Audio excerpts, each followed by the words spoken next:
La OTAN, Organización del Atlántico Norte, cumple 70 años desde su fundación y para celebrarlo los países miembros se reunieron el 3 y 4 de diciembre en Watford, en un enclave adinerado en Londres, en medio de una fuerte polémica.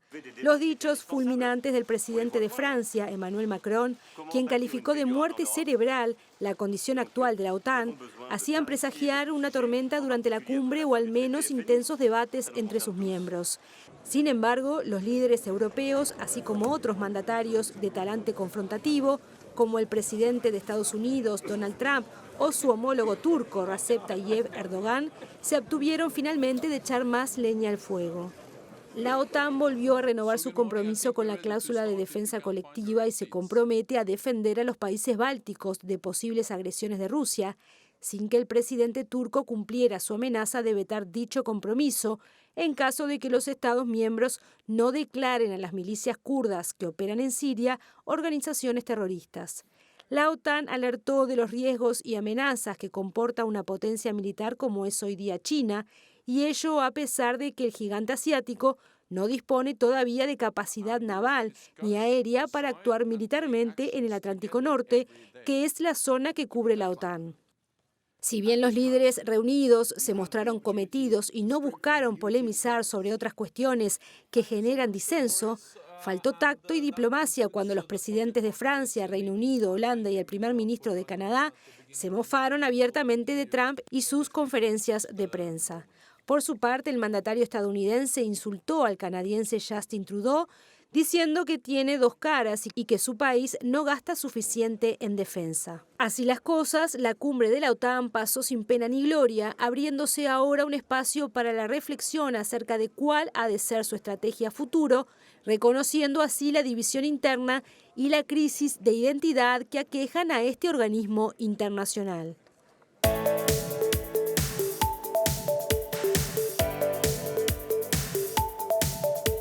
Bueno, bien, el tema ya está planteado, pero como siempre vamos a recibir a Susana Mangana. ¿Qué tal? Buenas tardes. ¿Qué tal? Buenas tardes, Josema. Un gusto. Primera vez contigo esta entrevista. Es verdad, es cierto. Yo le decía, la conozco de la televisión, de verla en otras oportunidades en la columna de Informe Capital. Bueno, a ver, un tema que está, iba a decir candente, pero no sé si es el término apropiado, pero está compleja la cosa. Sí, está compleja y creo que es importante darnos cuenta desde Uruguay qué significa que la OTAN, que es esa alianza no solo política, sino también militar más exitosa hasta el momento que hemos conocido en el mundo, que integra a 30 países miembros, está atravesando un momento muy difícil. Y me parece interesante despejar algunas dudas. ¿Por qué ahora se inventan una nueva amenaza, o si acaso se la están inventando, o si es real que China, por ejemplo, puede estar amenazando la estabilidad geopolítica en el Atlántico Norte, que es la zona que debe vigilar o velar por la seguridad de esa zona, la OTAN? Y a mí me parece que aquí tenemos que ver también cuánto está gastando China realmente, cuánto está invirtiendo de su PBI, por ejemplo,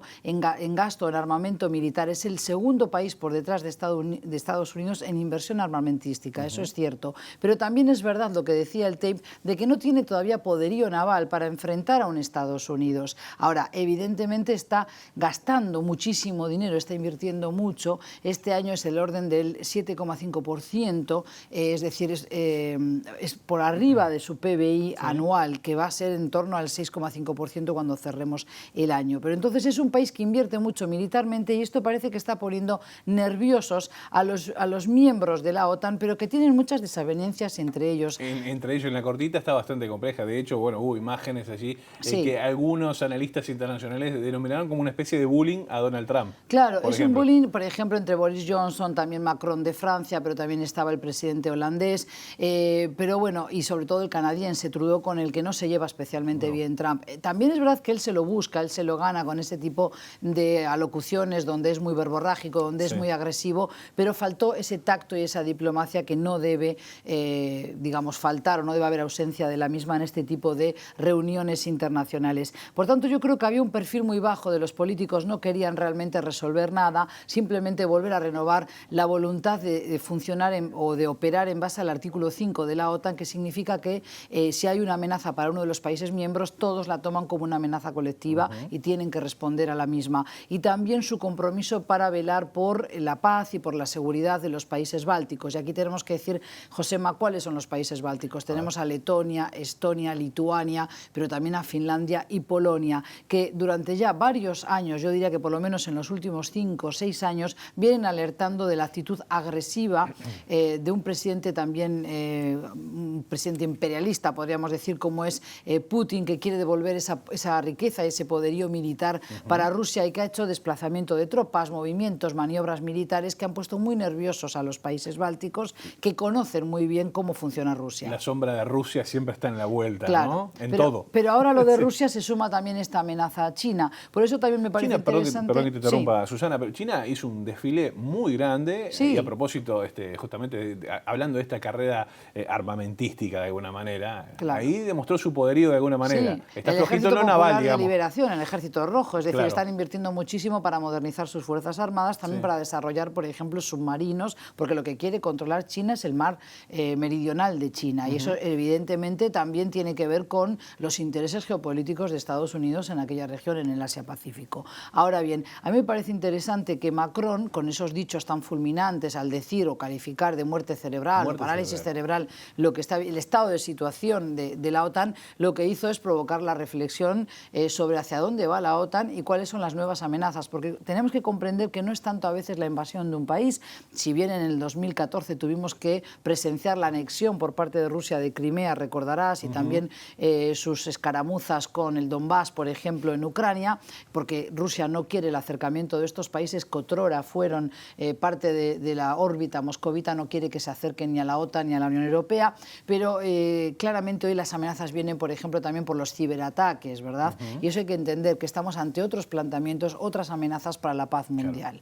Y ahí es donde yo veo una fragmentación de la OTAN, porque hay profundas diferencias entre sus miembros, sobre todo también con un Reino Unido que no sabemos si se queda, si se va, de qué manera lo hace, y un presidente también muy confrontativo como es el propio Boris Johnson, primer ministro. Es bastante frágil la cuestión, ya tú lo decías, ¿no? Con esta frase de Macron de la muerte cerebral, ya deja las claras como que el año que viene muy difícilmente se reúnan, por ejemplo. Claro, lo que sí tenemos que comprender que esta reunión no fue con carácter de urgencia, tampoco se han comprometido con una declaración, con objetivos o una hoja de ruta a futuro, tendremos que esperar una próxima reunión. Lo que queda claro es que hay una fractura importante entre los socios europeos de Trump, es decir, la alianza transatlántica está muy maltrecha y eso también tiene que ver con el estilo agresivo, con el estilo cowboy que se suele decir del presidente Donald Trump, al que por ahora no parece importarle desairar a sus socios y sobre todo se lleva especialmente mal con Macron de Francia y con el primer ministro Trudeau, por ejemplo, de Canadá.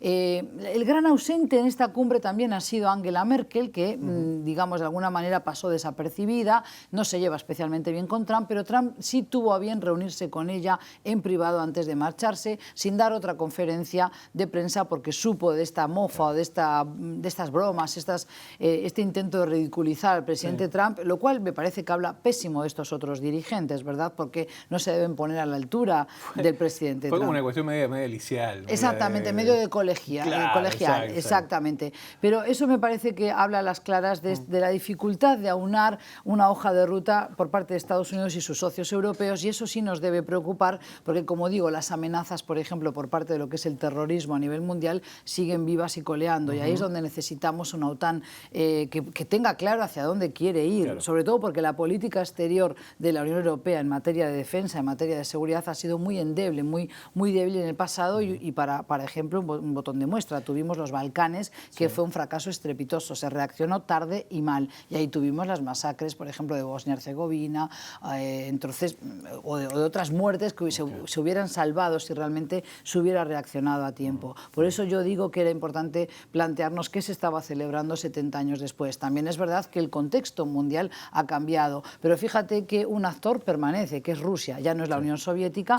Tampoco tenemos una situación de guerra fría, pero evidentemente se suman otros actores a esta contienda que yo diría la carrera armamentística sin igual. Países como por ejemplo Arabia Saudí o Emiratos Árabes Unidos, que apenas tiene 5 o 7 millones de habitantes a lo sumo y sin embargo gastan muchísimo presupuesto en armamento. Susana, vos lo decías en el comienzo, ¿no? Bueno, primero y principal, si no se muestra sólida la OTAN, claro, se los come lo de afuera. Eso es un punto claro. Ahora, tú lo planteabas y en el final, tenemos que ser un poco breves, pero tú lo decías, ¿hacia dónde va la OTAN? Bueno, yo creo que ahora se abre justamente con esta cumbre, lo que se ha abierto es un impasse, se ha abierto un proceso de reflexión. Tenemos también a un presidente turco que es miembro de la OTAN, pero no de la Unión Europea, que amenazó, se dio el lujo de amenazar a los socios y les dijo, si ustedes no reconocen a las milicias kurdas como organizaciones terroristas, las YPG y PJ, como se las conoce en la prensa occidental, por la cuestión masculina y femenina, si ustedes no las reconocen, yo no voy a votar nada que ustedes quieran avanzar con este consenso para defender a los países bálticos. Finalmente no cumplió con su amenaza